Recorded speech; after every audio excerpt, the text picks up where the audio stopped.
Hey, all, welcome to another edition of Sal's House. Good to be with you here as we wind down May, head into June. The weather's turning here in Western New York where I am.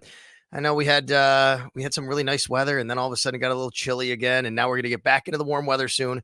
It's golf season. It's the NFL offseason. We got OTAs going on, been covering all of that on all the different platforms. But of course, this is something I like to do every few weeks. Have somebody that I welcome into my house, whether physically or virtually, to share a really cool story or something about their life, something I think you'd be really interested in. And somebody I've been following along for a long time that I wanted to talk to, and finally was able to reach out and pretty smoothly able to get him on here. We'll bring him on in a second, our special guest.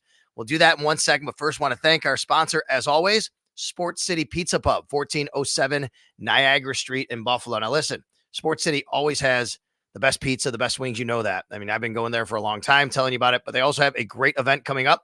Check it out. All right, right there. It is on June 7th, a night of celebrating 20 years. It used to be Grade 8 Pizza. It was Bella Roma before that. They're going to have drink specials all night, throwback pizzas from the early days, giveaways all night long. It's right there at 1407 Niagara Street. Best pizza, wings, great place to. Everybody always tells me it's the best spot in the city, maybe to watch games because the TVs are all around you, like a 360 anywhere you look. So it's a terrific. They have an outdoor patio too, perfect for this time of year. So thanks to Mike and the gang over at Sports City Pizza Pub.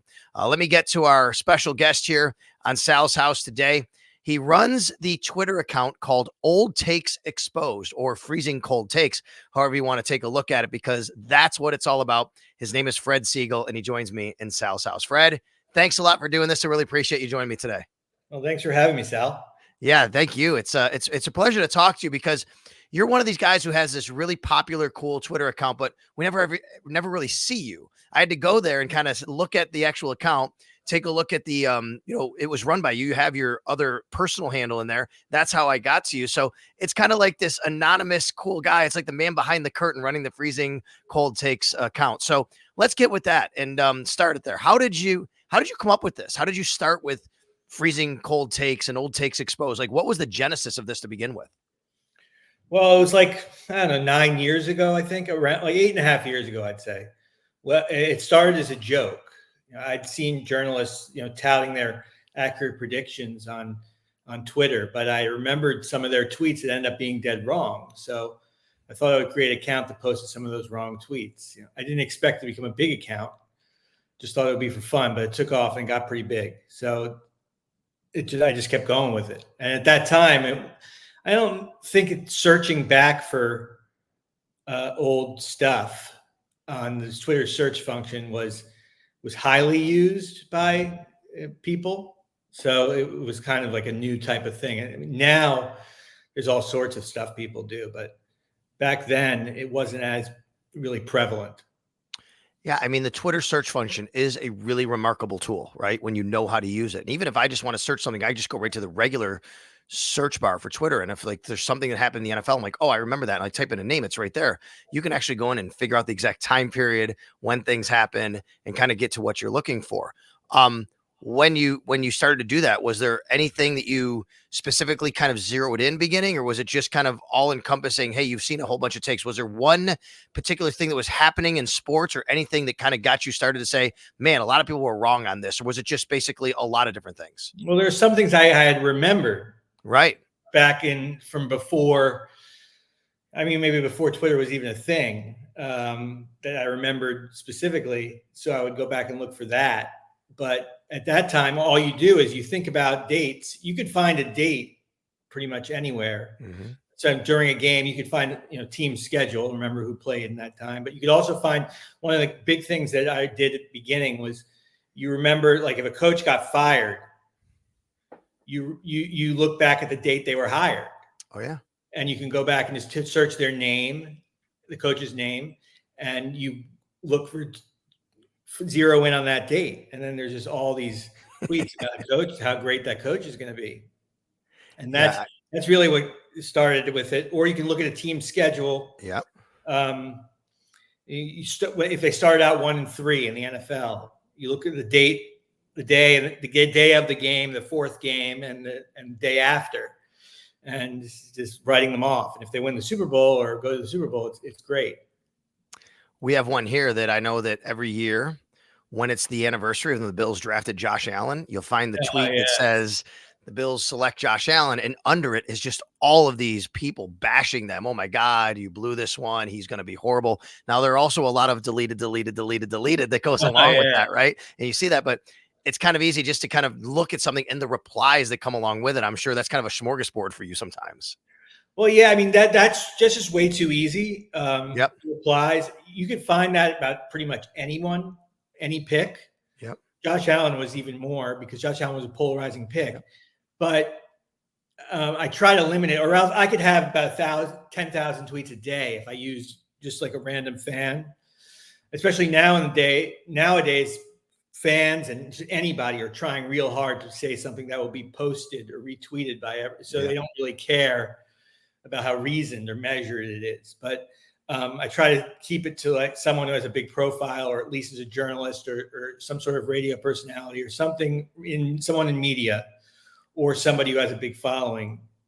I kind of limit it to those people. But yeah, I mean, you can look back at drafts, especially NFL drafts, and you can go back and find a lot of things like that about players who folks didn't think were going to be very well, or in the reverse, which happens way more often, a player that is praised, right? The team is praised when they're picked, and they end up doing poorly.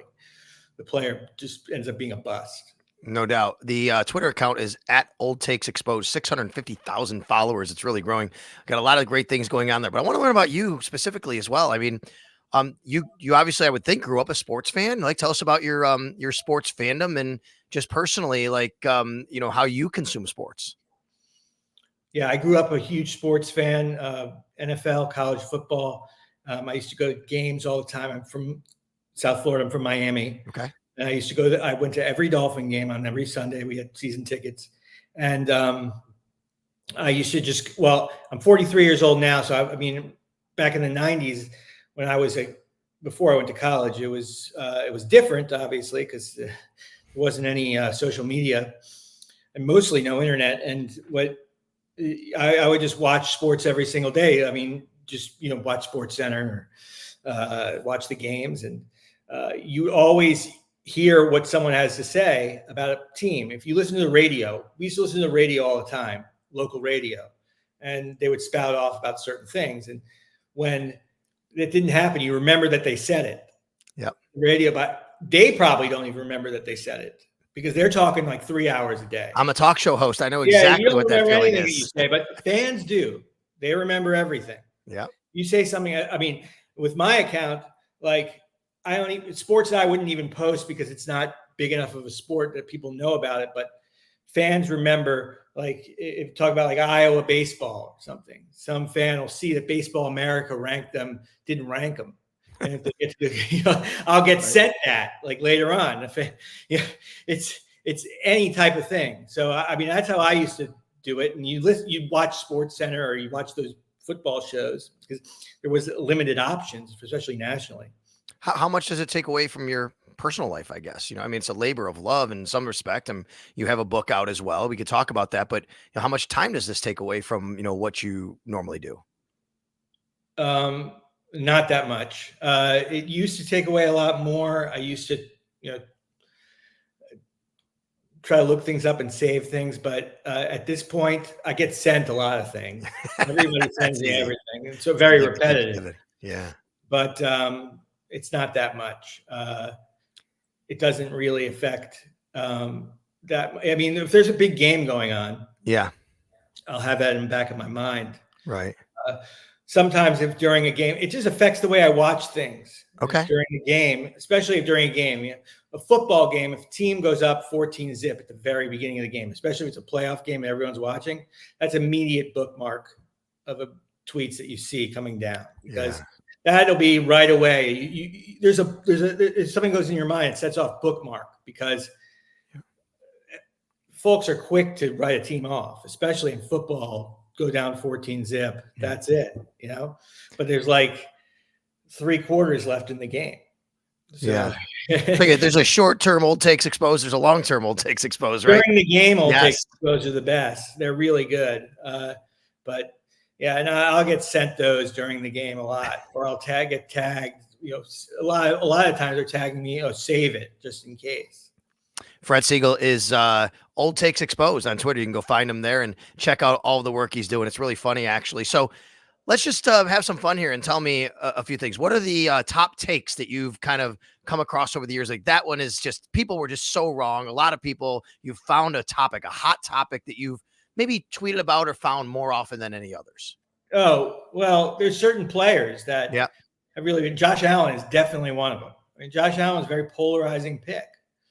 I think that folks were tired of hearing about the project, great armed athlete, great athlete, freakish player who was not a finished product yet in the end, and just assume that he wasn't going to be anything, because we've seen a lot of those turn out to be terrible. I mean, I felt like he was in I felt like if he was in the draft in 2007, like around the time that Jamarcus Russell was picked, because Jamarcus Russell, I feel like was the same. Was it what they expected? Josh Allen turned out to be what they expected Jamarcus Russell to be. I think if he was around in 2008, he would have been picked first. But guys like Jamarcus Russell have come and gone. So he was a big time. And I remember one specifically from a guy from The Ringer who wrote an article about Josh Allen. I can't remember exactly the tweet, but it may have been in an article. He said it was just the stupidest pick. Buffalo Bills officially lose the draft. They officially get an F because they picked Josh Allen, because he really cited, I think a lot of these guys don't really watch a lot of the games of the players in college. They just go on, they find things to go on and they have to make a pick. They have to say something. So I think that what people harped on was his completion percentage in college. Yeah, it was great. I think that there was a lot. He had also played a couple games. He played in, I think, the Mountain West, and he was playing well against. But then when he played against teams in the Big Ten, he had a bad game or something. So they harp on that kind of stuff. And he wasn't a finished product at all. I mean, he showed flashes of brilliance.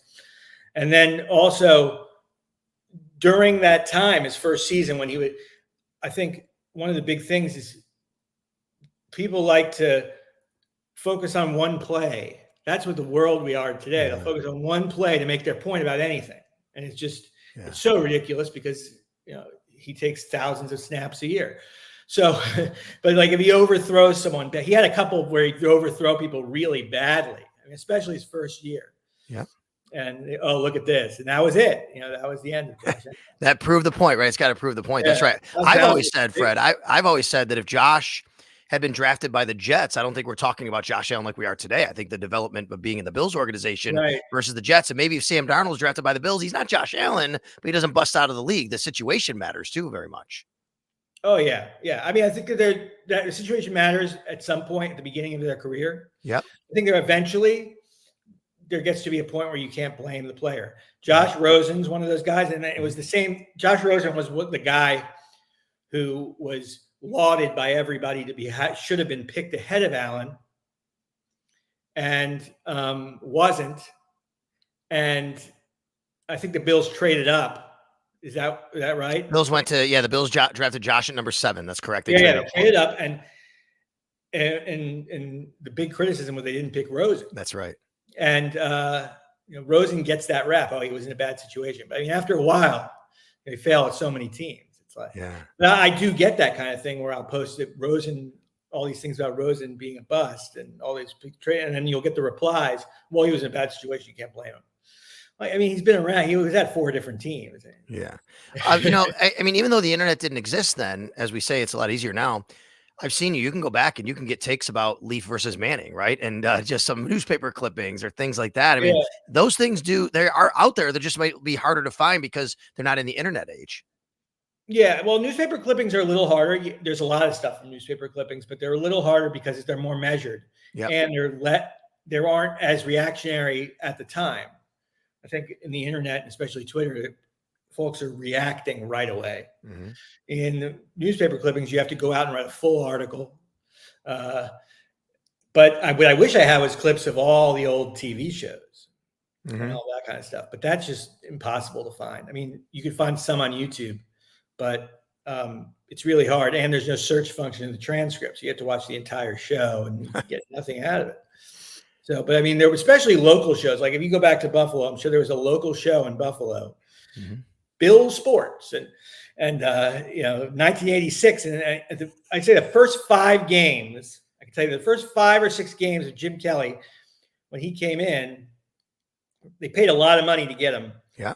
He was, I mean, they had his draft rights or whatever, but he had played in the USFL and they paid a lot of money to get him to come over. And he certainly didn't have like the greatest attitude about Buffalo to start. Right. And he wasn't, the team stunk and they had a terrible record. And he's talking about the first 5 games. I mean, there's some stuff there. I mean, especially, and if you go back to probably a show in Buffalo, like a local show, they're probably saying a lot of things about Jim Kelly that, weren't flattering, especially because they were paid a lot of money for him. Yeah, no doubt. No doubt about that. And so that's that type of thing are the things I kind of eye on, especially when I'm looking back at old stuff in the newspaper. What was the record, or what was the team's record at a certain time? How did the players start their career at a certain game? Like that, a lot of times they didn't start well. They played a couple bad games to start their career. So. Yeah, Fred Siegel joining us here at Sal's house. He is the author of the Twitter account, Old Takes Exposed. You can go follow him right there and follow all the takes and see all the bad takes that people have said that come to light sometimes. Sports City Pizza Pub, 1407 Niagara Street in Buffalo. Thanks a lot, as always, for being a part of Sal's house. What about like top people? Now, I don't want to accuse you or say you're targeting anybody, but is there anybody that you're like, oh my God, this guy or this girl or whoever, somebody in the media, there's just a whole bunch of things that I could gather from them because they're a hot take artist and there's just a lot of stuff there. Yeah, there's a lot of them. And there gets to be a point where, that's their character, that's their personality. Yeah. So it's hard to, it kind of gets old for me to continue posting, but I get a lot of tags to them. Now, I can tell you this, when I say it, it's a lot of the reason why I post these people is because they have social media. The folks who work for them doing social media and posting everything that they do, everything that they say, so they can get more notoriety out of it. Because I mean, that's the whole point of it. Saying these bold takes is to get it to be shared a lot by everybody. So, Colin Cowherd, for example, now he'll say a lot of things throughout his show, and there'll be like 5 to 10 posts every day of what he says. A local radio guy from Buffalo doesn't get that. Right. He doesn't get the same amount of exposure as a Colin Cowherd. Now, Colin Cowherd wants this because it's shared a lot. He keeps his name in the news. Nick Wright's one of them. Stephen A. Yeah. All those guys have their stuff just constantly being quoted all the time and posted to the internet. So it's always there forever. So those type of guys are always going to be around. And those are probably the biggest guys for my feed because that's what we get. Those are the ones that everyone has access to. It's harder to find the ones. I'd have to listen to every local radio show and clip them and save them, all that kind of stuff. I can't do that. So I don't have the bandwidth for that.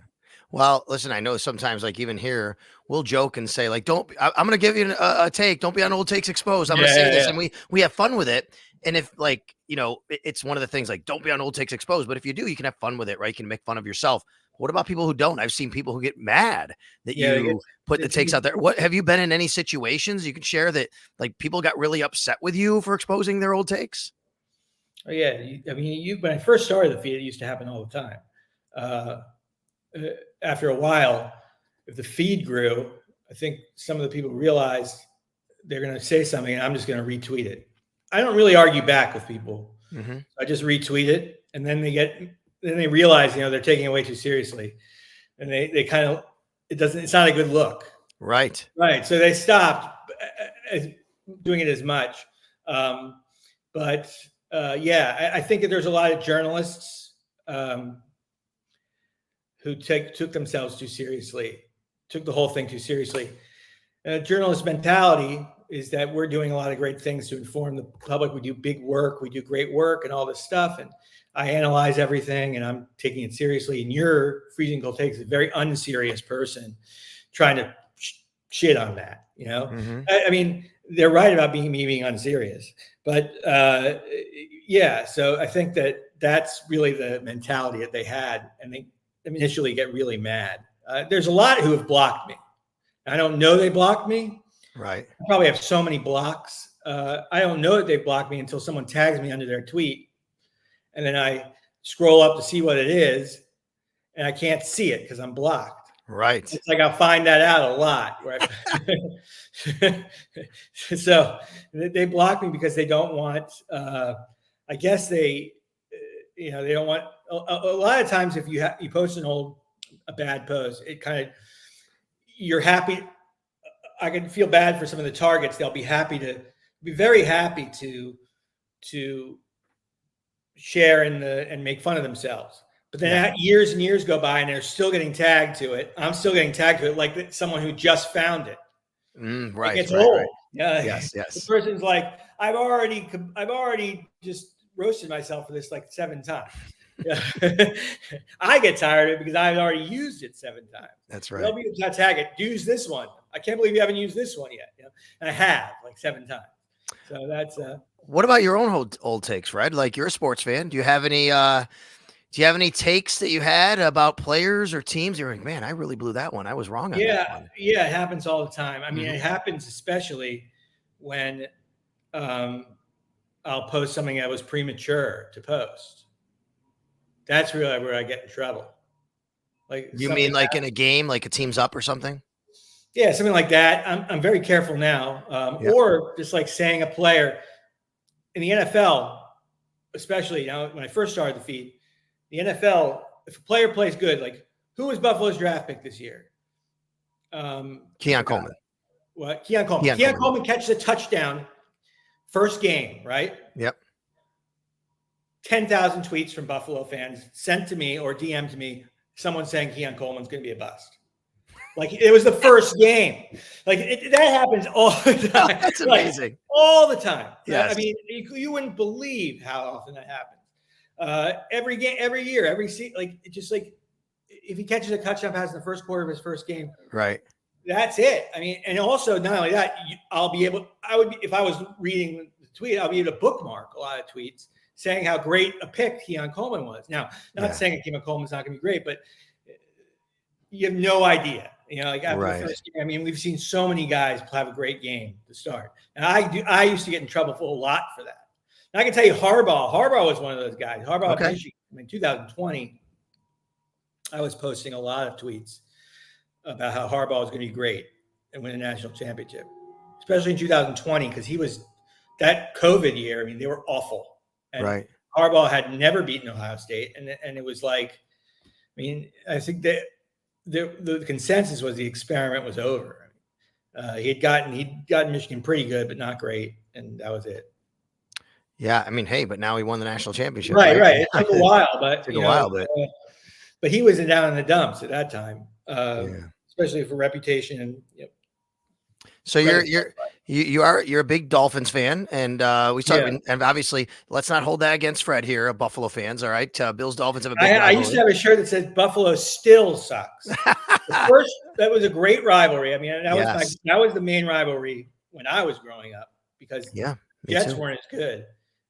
And there used to be shirts that say "Buffalo sucks." They used to sell at the games, and I had one that said "Buffalo still sucks." What are your thoughts on the Dolphins now? And like Tua, his contract, you're going to get a lot on that, right? Like when Tua signs his contract, you'll get people DMing you like, because people say that's a great deal or a bad deal, and we'll see where that goes. Like, what do you think about all that?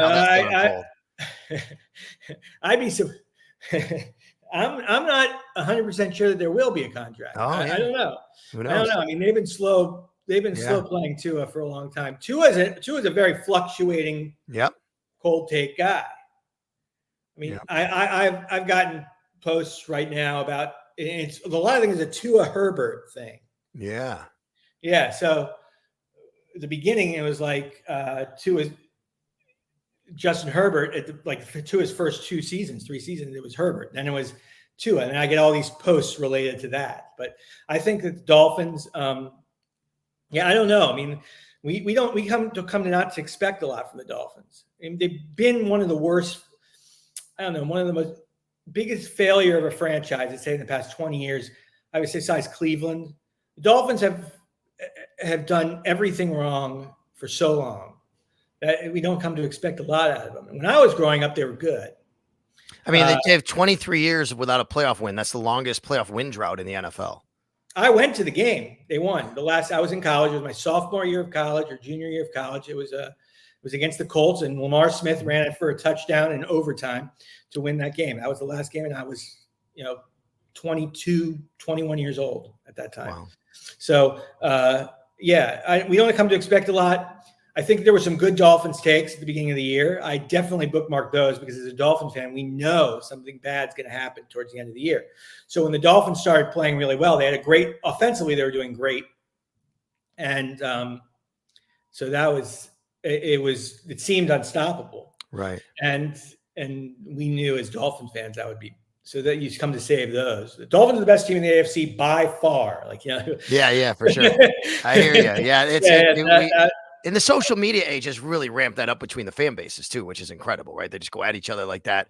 I see it all the time on my feed. On the other side, you have an NHL team that's really good, and they're, as we talk here, they're 2-2 with the Rangers. That's the Florida Panthers. I actually saw your tweet. You retweeted an old take from a Buffalo journalist here about Sam Reinhart, because we used to have Sam here in Buffalo. And I know I could speak for I could tell you from our perspective here, there's a lot of Sabres fans who are happy for Reinhart, but also upset that the organization, maybe how it handled and what they were going through. But I'm personally happy for Sam. It was great to see the overtime goal the other night. The Panthers have done so many great things. Very few people notice. Now, when they're winning, they can put up just like any team who's winning and doing well. They can have great crowds for those playoff games, but nobody cares about the Panthers. Right. If I live in South Florida, I live in West Palm Beach. I can walk around and everybody talks about the Dolphins. But if you walk around and ask people about the Panthers, some of them won't even know they're playing. And if you go to like a sports bar, some of the times you have to ask to turn it on, even if it's playoffs. And that's how you feel bad for Buffalo, because I know these Buffalo people care so much about these Sabres. Yeah. I get posts about Sabres people. I don't even know who they are because I don't watch hockey really. That's funny. I remember Panthers were in Miami. The year of the rat. That was the 1 year. They were good before now. Panthers were equally as bad as the Dolphins for the past 20 years until that. But then when they were in Miami, it was the year of the rat in 96. Then they moved to Sunrise, which is in Buffalo. Which is in Broward County. Yeah. But but the Panthers do a lot. I wouldn't know. I get a lot of Panthers posts. That one with Jerry Sullivan, who I get tagged to. Everyone doesn't like him, apparently. Jerry's been around. I used to read Jerry growing up. We've since obviously been here together in Buffalo in media circles for a long time. I know Jerry very well, but yeah, he's kind of a polarizing guy up here. Yeah, he takes it very seriously. He probably takes. There's another guy who had a great Ryan Leaf, Peyton Manning article back in the day who I posted about. Okay. All the time. I forgot his name though. He worked for the Buffalo News. There were Buffalo News sports guys for a long time. Yeah, I forgot his name. There's a few who are out there. I have to go back. Wonder who did the Leaf Manning article. Larry Felser was a longtime Buffalo News writer, but he had passed away years ago. I wonder if he's still around. Tim Graham, who used to be down in Miami with you, and now he's at the Athletic. He was at the Buffalo News for a while as well. That guy, no, I've interviewed with him. I've been on his podcast before. Yeah. Stuff. Yeah, it wasn't him. Great. It's an old school guy. But he had a great article on Peyton Manning and Ryan Leaf, and just trash Manning. Ryan Leaf was going to be way better. So that was a good article. I've used that article from the very beginning. That was from my archives, and he wrote about it. He talked about it. That's funny. Before. He's written books. I don't remember his name, but he's the one who wrote that. But this guy Sullivan is another guy. Yeah. Who gets a lot of speaking of books, how many books have you written? I know you have the one. We're going to show it here in a second so you can talk about it and you can promote it a little bit, and I appreciate it. But is it just the one here? You have you have more than this? Just the one. There it is. This book takes forever to write. So yeah. Freezing Cold. This Freezing Cold Takes NFL. It goes back to just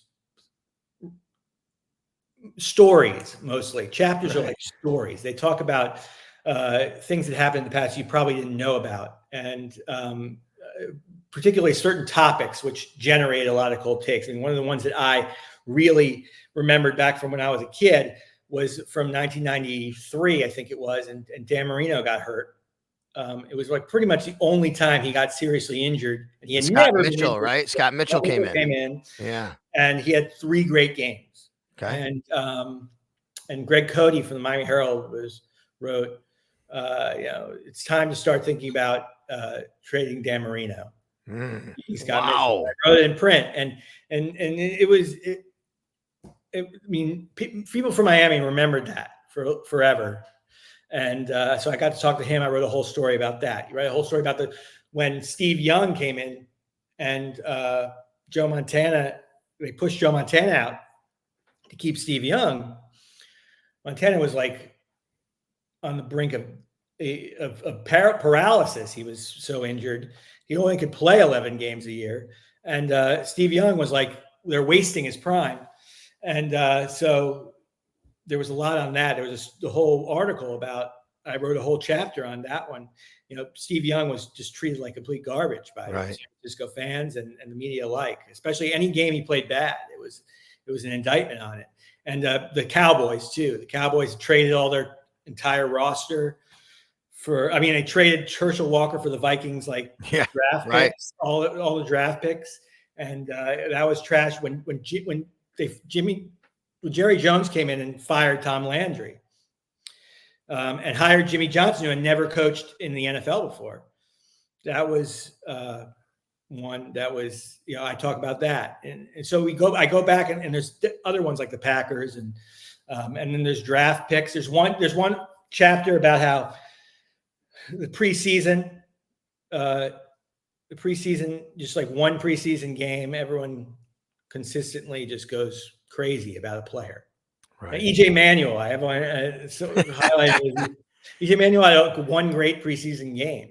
And he had the one day he had a very big comeback early in his career, like his second start. This comeback, and they win against Carolina. Stevie Johnson, last play of the game, essentially, right? I mean, that was a big one. By the way, I just found it. It's Vic Carucci who wrote the article. Vic Carucci, that's it. And Vic is here. Here's great proof of how, hey, we all have bad takes or old takes that can be exposed. Vic is a friend of mine. We just did an event last week with a Bills Roundtable. Vic is actually getting inducted into the Greater Buffalo Sports Hall of Fame coming up in a couple months. So it just goes to show you that even the best of the best can have some of the worst takes or the ones that get exposed because we were wrong, because we all can be. Hey, I thought Heath Schuler was going to be a good NFL quarterback. Oh, yeah. Right? I mean, he was picked high. Yeah. Top 5 pick, Heath Schuler. There was a lot of guys like that. Rick Meyer. Rick Meyer was one I highlighted from the preseason in my book. I mean, he had a great preseason game. It's not even that they have that. It wasn't even that great. Like they'll go 11 for 22, but they have a good drive to start the game. And it's like, you tend to overanalyze somebody you expect to be really good. They have a good drive. Oh, wow, he's great. The backup could have had the same drive. You don't look at it with the same lens. No doubt. Kenny Pickett. If I read my book before Kenny Pickett was drafted, he would have been in the book. Kenny Pickett had great preseasons. I mean, he was. That's right. Anyone question mark? Anyone like we tweets? Anyone nervous about the Kenny Pickett pick now? Our buddy Andrew Filipponi could be a whole big source for you on Kenny Pickett. I don't even use him anymore in the feed. He's banned. Yeah, he's banned. He does because he does this. He posts the same stuff every single day, like every game. He tries to hone in on the thing. Like the shtick. It feels shticky to me. Right. And I don't personally have anything against these people, but it becomes too much. Like I'm not going to post it every time. It defeats the purpose. It's just but he goes out of his way to post the boldest statements, declaratory, and they seem ridiculous a lot of the time. He does it with Pitt too, a lot. Yeah. University of Pittsburgh, yeah. Yeah, we have Andrew on our station sometimes. He's in our sister station, our Odyssey sister station in Pittsburgh. All right, so tell everybody one more time about the book, where they can get it, and how they can order it, or how that happens. Yeah, Freezing Cold Takes NFL. It's you can get it on Amazon.com. You can get it anywhere, any major book outlet on the internet. And if you go to my feed at Old Takes Exposed on Twitter, it's right there on the pinned tweet. You'll find the book, and there'll be a link to it for your Amazon page, but it's real easy to find. Freezing Cold Takes NFL. Well, Fred, listen, this was really fun. I really appreciate it. Thank you so much. If you ever come up to Buffalo for a Miami Dolphins Buffalo Bills game, we're headed to Sports City Pizza Pub, 1407 Niagara Street. We'll get some pizza and wings, and we could talk about Old Takes Exposed or whatever. But that would be really fun. Yeah, you should come up it's cold up there, man. Yeah, it is. Yeah, we're playing. The two teams are playing in November this year, so early November. That'll be cold, right? Be cool for you. But Fred, thank you for joining me today. Once again, thank you so much to Sports City Pizza Pub, 1407 Niagara Street. And don't forget, everybody, I know Fred's not going to be here for this one, but it's going to be June 7th. They're having their anniversary. Those warmer, though, if you want to come up. Bella Roma, Grade A Pizza, now at Sports City Pizza Pub. Lots of stuff happening June 7th. Go on, enjoy. It's a Friday night. All the best pizza, wings, and, of course, right now we got NBA Finals, Major League Baseball, NHL Finals, everything going on where you can watch all the games. Fred Siegel, he is the author at Old Takes Exposed, the really cool Twitter account. Go follow him there. Thanks a lot, Fred. Thank you so much.